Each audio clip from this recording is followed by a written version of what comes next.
अस्सलाम वालेकुम मेरे प्यारे दोस्तों, कैसे हैं आप सब। उम्मीद करता हूं कि सारे भाई ठीक ठाक होंगे।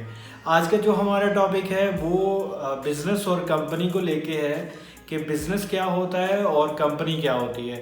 मैक्सिमम लोग जो होते हैं वो ये पूछ रहे होते हैं कि हम एफबीआर में हम अपनी कंपनी कैसे रजिस्टर्ड कराएं। तो क्या हम जो बिज़नेस रजिस्टर्ड कराते हैं वो हमारी कंपनी होती है, ये क्या होती है।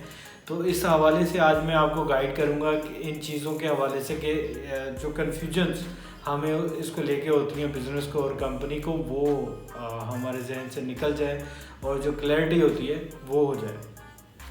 अच्छा, इसमें एनटीएन के बारे में भी हम थोड़ी सी डिस्कशन का हिस्सा बनाएंगे कि एनटीएन क्या होता है, कंपनी का और बिज़नेस का एनटीएन कैसे हम उसको मतलब देख सकते हैं, मालूम कर सकते हैं कि बिज़नेस का एनटीएन कौन सा होता है और आपके उसका एनटीएन कौन सा होता है कंपनी का। तो टॉपिक की तरफ जाने से पहले आपसे हम्बली रिक्वेस्ट है कि हमारे चैनल को सब्सक्राइब ज़रूर करें। अगर हमारी वीडियो आपको इन्फॉर्मेटिव लगे तो इसको लाइक और नीचे कमेंट ज़रूर करना है। अगर आपकी क्यूरी हो तो ज़रूर पूछिए। फ़ोन नंबर और हमारी वीडियोस के लिंक आपको हमारी वीडियोस में मिलते रहेंगे। फर्दर मैं आपको बताता जाऊंगा कि क्या क्या चीज़ें दरकार होती हैं। अच्छा, फर्स्ट ऑफ ऑल हम चीज़ें समझ लेते हैं कंपनी को लेके, फिर बिज़नेस के बारे में सारी चीज़ें बताऊंगा और एनटीएन के बारे में आपको भी बीच में बता दूंगा कि एनटीएन कैसे, बिज़नेस का एनटीएन कौन सा होता है और कंपनी का एनटीएन कौन सा होता है। फर्स्ट ऑफ ऑल ले लेते हैं कि जी हमने एक अपनी कंपनी रजिस्टर्ड करनी है। तो कंपनी रजिस्टर्ड करने का सबसे पहला मेथड ये होता है कि आपको ख़ुद को फाइलर होना चाहिए, एफबीआर में रजिस्ट्रेशन होना ज़रूरी है। अगर आप अपनी मतलब पहले रजिस्ट्रेशन नहीं करेंगे एफबीआर में, तो वो एसईसीपी पे जब आप अपनी रजिस्ट्रेशन करोगे तो फिर आपकी ऑटोमेटिकली हो जाएगी, लेकिन प्रॉपर डेटा नहीं होगा उसके पास। ठीक है, तो उससे पहले आपने अपनी रजिस्ट्रेशन कंप्लीट कर लेनी है कि आपका एनटीएन बन जाए। अगर आपने अपना एनटीएन अभी तक नहीं बनाया तो हमारी ऊपर आई बटन में आपको एक लिंक मिल जाएगा जहाँ से आप जाके अपना प्रॉपरली अपना एनटीएन जनरेट कर सकते हैं। अच्छा, कंपनी रजिस्टर्ड करने के लिए आपको जाना पड़ता है एसईसीपी की रजिस्ट्रेशन उस पर वेबसाइट पे। एसईसीपी का जो फुल फॉर्म होता है वो security exchange commission of Pakistan होता है।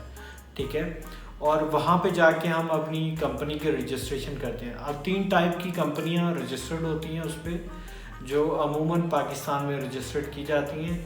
एक एलएलबी वगैरह इस तरह की काफ़ी कैटेगरीज और भी होती हैं, उसके बारे में बाद में बात करेंगे। सिंपल मेथड समझाने के लिए आपके सामने हम हाजिर हुए हैं। तो फर्स्ट ऑफ ऑल आप क्या करेंगे कि पहले जाएंगे आप एसईसीपी की वेबसाइट पे। वहाँ पे आपको 3 टाइप्स मिलेंगे। एक होगी सिंगल मेंबर कंपनी, एक होगी प्राइवेट लिमिटेड कंपनी और एक होगी पब्लिक लिमिटेड कंपनी। ठीक है, अब सिंगल मेंबर कंपनी में क्या होता है कि उसको एसएमसी भी कहते हैं। ठीक है, सिंगल मेंबर कंपनी में एक ही पर्सन होगा जो उसका ऑनर होगा और साथ में उसका नॉमिनी होगा जिसका सीएनसी साथ अटैच होगा। नॉमिनी कोई भी आपकी ब्लड रिलेशन में से हो सकता है, आपका भाई, आपकी बहन, आपके वालिद, आपकी मदर, आपका सन, कोई भी हो सकता है। आप किसी को भी नॉमिनेट कर सकते हैं, लेकिन शर्त यह है कि वो आपका ब्लड रिलेशन होना चाहिए। ठीक है, क्लोज ब्लड रिलेशंस जो हैं वो होने चाहिए। अच्छा, उसको रजिस्टर्ड करने के बाद आप जो है अपनी कंपनी एसएमसी रजिस्टर्ड कर सकते हैं। लेकिन जो प्राइवेट लिमिटेड कंपनी है उसमें 2 या 2 से ज़्यादा लोग होने चाहिए उसको रजिस्टर्ड करने के लिए। तो उसका मेथड ये होता है कि आपको सब जो मेंबर्स होंगे सबको रजिस्टर्ड करना पड़ेगा। पहले रजिस्ट्रेशन एसईसीपी में वैसे रजिस्ट्रेशन होती है कि आपका अकाउंट बन जाए और उसमें जाके हम अपनी कंपनी का प्रोसीजर शुरू करते हैं। ठीक है, ये सारे मामला होते हैं वहाँ पर। जब आपकी रजिस्ट्रेशन वहाँ पे कंप्लीट हो जाती है उसके बाद जो है हम रजिस्ट्रेशन करते हैं कंपनी की। उसके बाद सारा डेटा पुट करते हैं, उसके बाद हम उसको सबमिट कर देते हैं। कुछ टाइम के बाद जब हम उसको सबमिट कर देते हैं, चालान उसका पे करने के बाद फिर हमें एसईसीपी की तरफ से एक ईमेल आता है कि अगर कोई ऑब्जेक्शन हुआ तो उसको रिमूव कराने के लिए उसकी कंप्लाइंस करेंगे। कंप्लाइंस करने के बाद हमें फाइनली उसकी ईमेल आ जाएगी। जब फाइनली ईमेल आती है तो साथ ही हमें एफबीआर की ईमेल भी आ जाती है कि आपकी कंपनी एफबीआर में भी रजिस्टर्ड हो चुकी है। एक तो इनकॉर्पोरेशन का हमें सर्टिफिकेट और मेमोरेंडम वगैरह सारी चीज़ें मिल जाती हैं, दूसरी तरफ हमें एक ईमेल मौसूल हो जाता है कि आपका एनटीएन ये है और आपका लॉगिन और पासवर्ड ये है एफबीआर के मुताबिक। तो वहाँ पे जाके हम आप उसको लॉगिन कर लेते हैं। अब इसको यहाँ पे स्टॉप करते हैं और चलते हैं दोबारा पीछे और बैक पे हम समझाते हैं कि बिज़नेस क्या होता है। कि बिज़नेस ये होता है कि फर्स्ट ऑफ ऑल आप अपने आप को रजिस्टर्ड करोगे।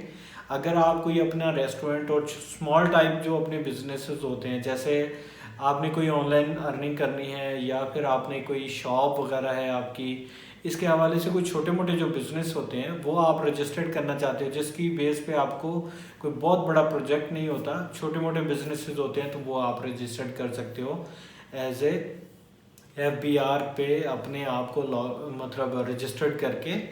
तो आप जाके 181 का फॉर्म फिल करोगे। वहाँ पे अगर आपने 181 का फॉर्म देखा हुआ है तो वहाँ पे आपको इसका पूरा प्रोसीजर जो है, मेरी एक वीडियो है इसको रजिस्टर करने के हवाले से, उसमें एक ख़ास तौर पे एक टिप है जो कोई भी नहीं बताता।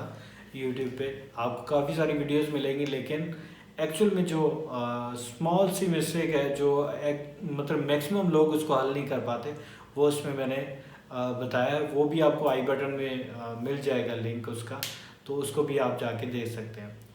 अच्छा, इसको 181 के फॉर्म को फिल करने के बाद जब आपका बिज़नेस रजिस्टर्ड हो जाएगा तो एनटीएन का मेथड जो है वो आपको बता देता हूँ कि जो इंडिविजुअल होता है ना, उसका जो सीएनएससी होता है उसी को एनटीएन कहते हैं। और उसके जब हम प्रोफाइल इंक्वायरी करते हैं तो हमें एक रेफरेंस नंबर दिया जाता है, तो उसको भी हम एनटीएन काउंट करते हैं। ठीक है, तो इन दोनों को हम बिजनेस के एनटीएन के तौर पे भी इस्तेमाल कर सकते हैं। ठीक है, रेफरेंस नंबर जो होता है वो भी 7 नंबर का होता है, तो उसको भी हम उसके एनटीएन के तौर पे यूज़ कर सकते हैं। लेकिन स्पेसिफिक बिजनेस रजिस्टर्ड करने का कोई भी एनटीएन एफबीआर हमें नहीं देता।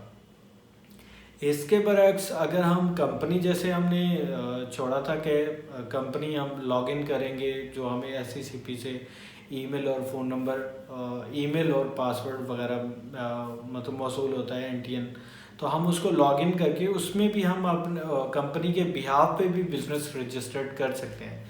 लेकिन एनटीएन जो है वो कंपनी का ही यूज़ होगा, उसमें जो बिज़नेस होंगे वो हमारे मतलब कंपनी के बिजनेसेस काउंट होंगे। ठीक है, तो अगर तो आपको मतलब क्लैरिटी हुई हो तो आप ज़रूर वीडियो को भी लाइक कीजिएगा और कमेंट भी ज़रूर कीजिएगा। फ़ी अमान अल्लाह, दुआओं में याद रखिएगा। पाकिस्तान जिंदाबाद।